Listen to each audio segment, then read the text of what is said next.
Hi, this is Mike with House on the Mend. We're here in Las Vegas in a beautiful master bathroom, and today we are going to be repairing an area of this wall where the plaster has fallen away over time. As you can see here, we have a piece of plastic corner molding. Oftentimes when two pieces of sheetrock are joined together, if you don't want a sharp edge, you want that rounded look, you use a piece of plastic trim that butts up against the two pieces of sheetrock, and then you spackle over that. In this case, it's no different here. Over time, the plaster has chipped away from this area. So we're going to zoom in a little closer here, and we're going to get to work on repairing this. To do this repair, we're first going to clean and prep the area. Then we're going to tape off the tile below it and this wall around it.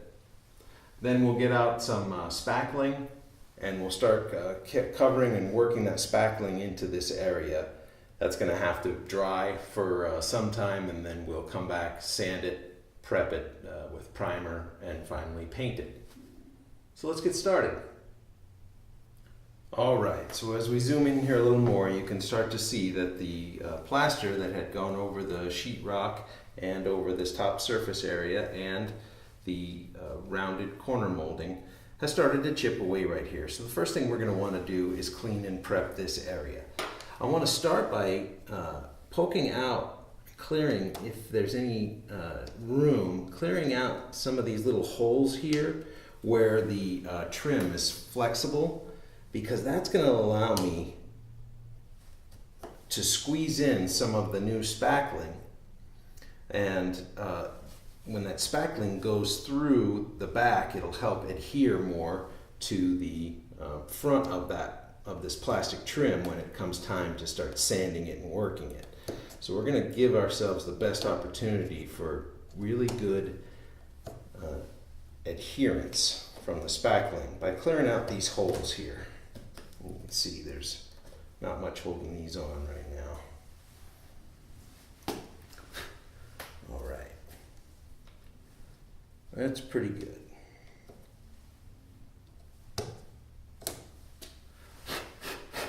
All right.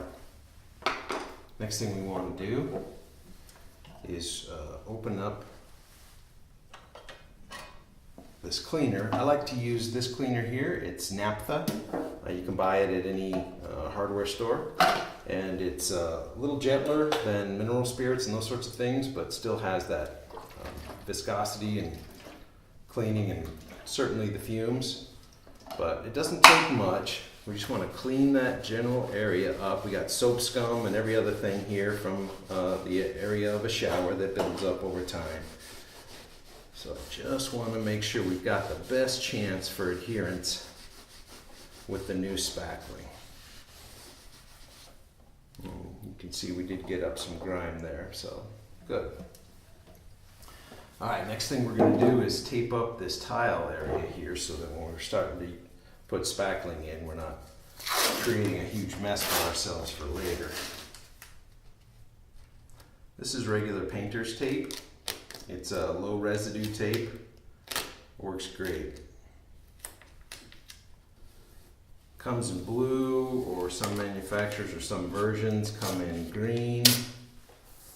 Blue or green are my preferred ones. The green one has even a little bit less adhesive residue on it. It's for cars and things like that, paint finishes. Blue is great for painting around the house, and this kind of work right here for sure. Okay. Just going to get a little bit more on this grout line over here, and that'll create a lot less work later when we're cleaning up. All right. Now I went to the local hardware store and I bought some spackling. And this isn't the typical spackling that you buy. That's a lot more lightweight. This spackling here is actually a vinyl spackling. And that should give us a little bit better adherence to this plastic. The only trade-off is, since it's thicker and denser, it does take longer to dry. But that won't be a concern for us. We've got access to the property for a couple days. So I'll open it up here. I've got a knife here that I can put some of that onto. So we're just going to scoop up probably more than we need for now. And then we're going to start working it into this area here.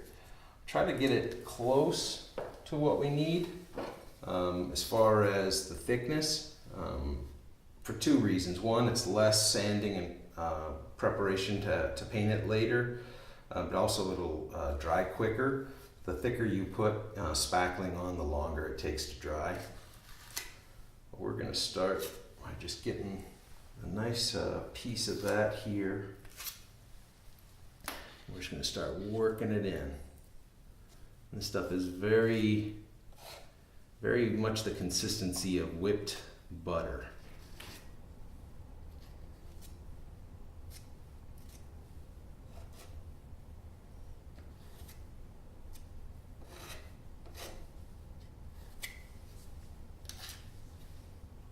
See, I'm trying to squeeze it into those holes we revealed in the trim. Come back, got plenty of working time with this stuff. It's really soft.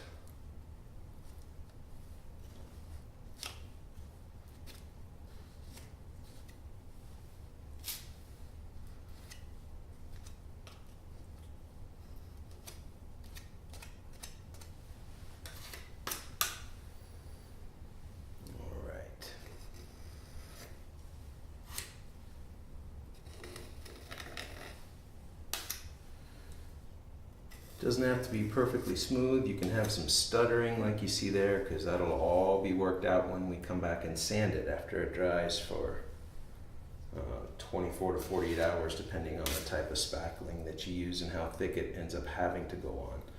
All right, when it comes time to level with the top edge, I like to just take the putty knife. You could also take a big one like this. You rest it on there and then just drag it across kind of as a makeshift level, and that'll get you pretty close to right in line with the top surface in this case. There we go, see that? And that'll start to reveal some areas where we're going to need some more. Primer and paint can fill in those holes as well, but while we're at it, we might as well just make it right.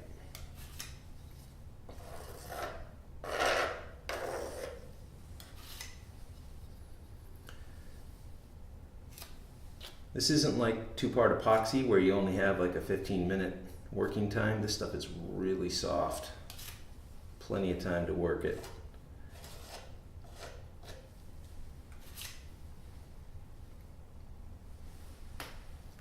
All right. Now, as long as there's not any low spots like that.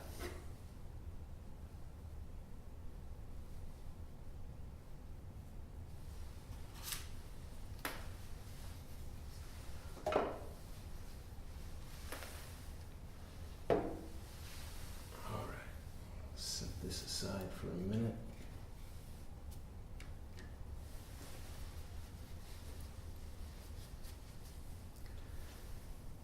I'm just going to start feathering these corners a little bit to give myself less work in the end. This flat edges, flat tops are really easy to sand, but it's going to take a lot of finesse for the corners, so if we can, why not get those rounded as much as possible right here at the start.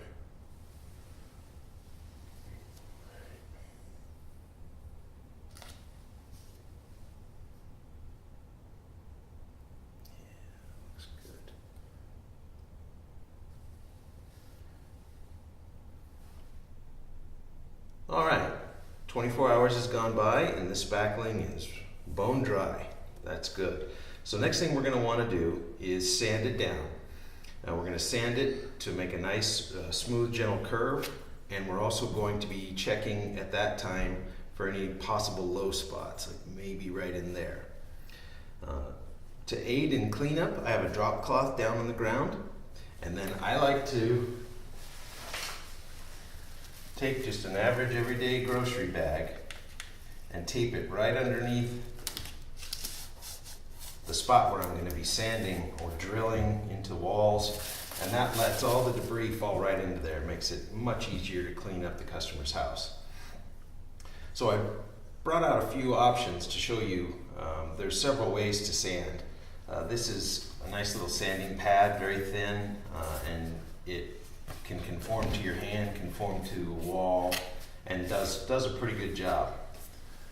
Something I don't recommend for this project, but is great on flat walls, is a rubber sanding block like this. You can put the sandpaper in to hold it in place, then you hold onto the block and you can sand. This is better for flatter surfaces because it's a pretty rigid rubber. But what we're going to use today is one of my favorites. It's a foam sanding block. When this was brand new, the actual surface right on the foam pad had an abrasive on it that worked great. But if they wear out, or if you're wanting it to be smoother or more coarse than the actual sponge, you can just use a regular piece of sandpaper, which is what I'm going to do. So, all we're going to start doing is sanding down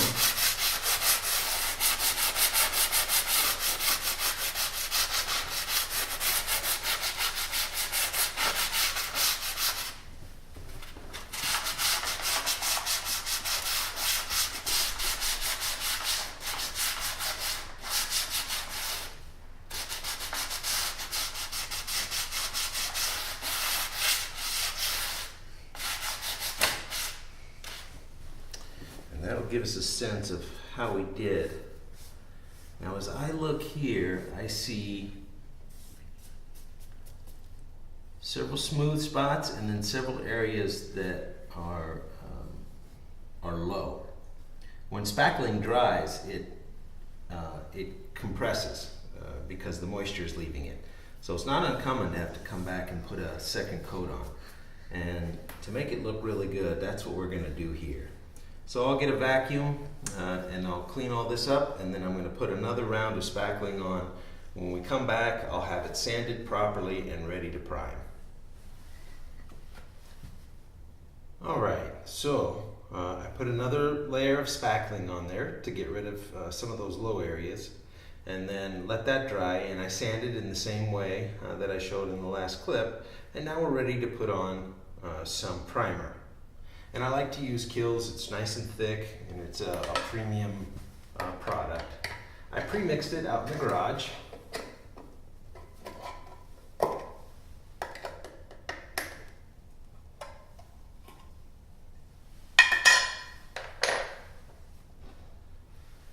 And so what we're going to do, we're just going to cover this area here where the spackling is in primer, and let that dry while we prepare to repaint the area with, if we're lucky, the same colors left over from the homeowner painting. So we'll put this on here. Now, I like to dab when I put the primer on because it starts the process of texturing and copying the texture that's already on the existing wall. If you see that, that looks very close to this.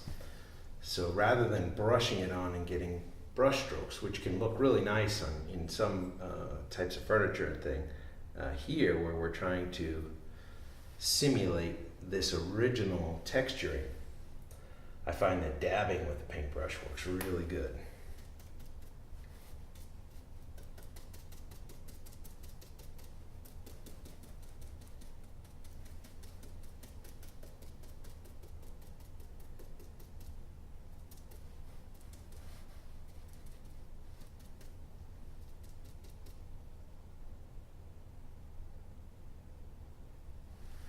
Alright, primer doesn't take very long to dry, so once that's complete and it's ready to be painted, we'll come back and I'll have the area taped off a little bit more because we're going to want to put a little bit more coverage on that paint to disguise this area if possible, and we'll do that next.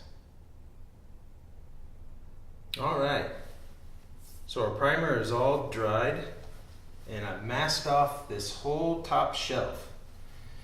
And we're gonna just paint this whole top shelf again, give it all one clean, clear coat so that it's the same color, same texture. I've got a small roller here that'll be perfect for that. I also have my handy dandy little brush right here for certain spots I'm not going to be able to get to with the roller, and paper towel for cleanup. Now we got really lucky. The homeowner had kept a 5-gallon bucket of the original paint. This paint was used for the kitchen, bathrooms, and laundry room. So I mixed it really well, and then I did a test with the color and a Q-tip in a couple little spots that didn't have paint on them, like little scuff marks, and it matched perfectly.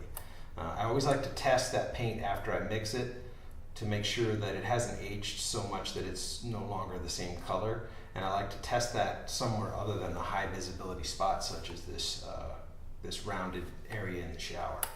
So without further ado, we're gonna get going. I got a drop cloth down here, and I also taped up the baseboard, so if any drips go down, it'll just make it so much easier for me to clean up.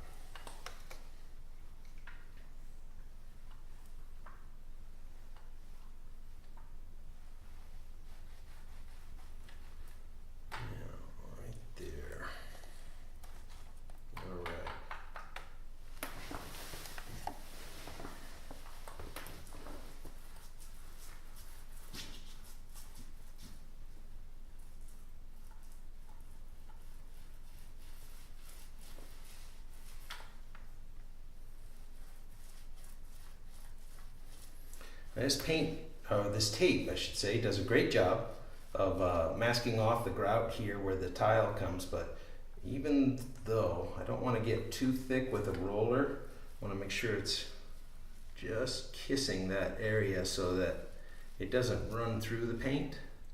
And in certain little areas, I'll just touch it up with my paintbrush.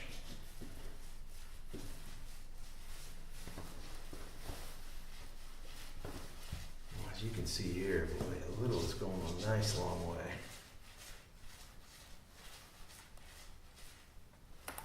Just do maybe one more.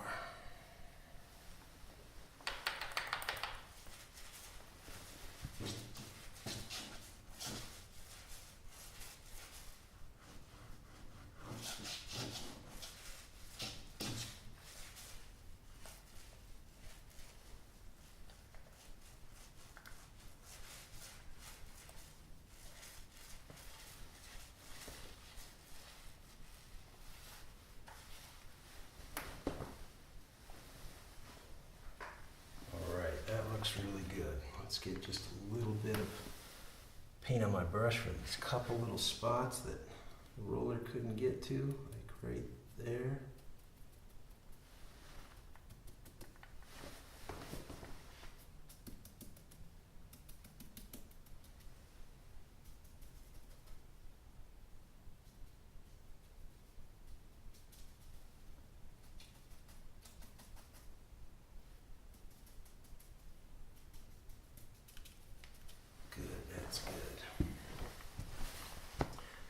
Spots over here in the corner where it hits up against that beautiful stone. Get over there, squeeze my back.